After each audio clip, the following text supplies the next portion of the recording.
Now let's move on to talking about memory. Now memory should be familiar to you because we covered it in digital logic.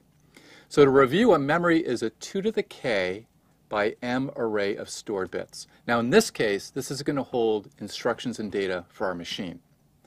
If you remember, the address is a k-bit identifier of the location. Now in this example, I have a 4-bit address to identify one of 16 locations. And the contents are an m-bit value that is stored in location. Here I have 8 bits in every location. Now there are two operations that we're going to do to our memory. One is called a load. Here we're going to read a value from a memory location.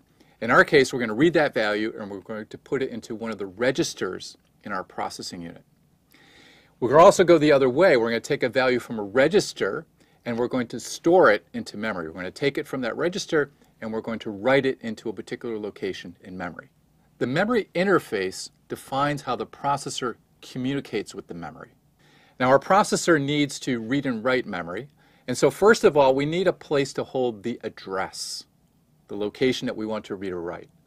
And we do that through a memory address register. So the processor can send the address and load it into the memory address register. Now the memory data register holds the data that we're either going to load or to store. So let's first talk about how we do a load. So to load from a location, let's just call it A, that's our address. We write the address, this A, into the memory address register, the MAR. We then tell the memory that we want to read, because the memory needs to know, are we reading or are we writing? So we send a read signal to the memory.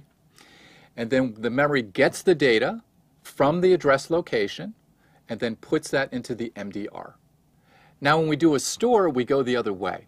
Here we have a value X that we're getting from a register, and we're going to put it into location A. So first we write the data X to the MDR, to the memory data register. We also write the address A into the memory address register. We tell the memory to write, so we send a write signal to the memory, and then the memory has the address and has the data and puts that data into that location in memory.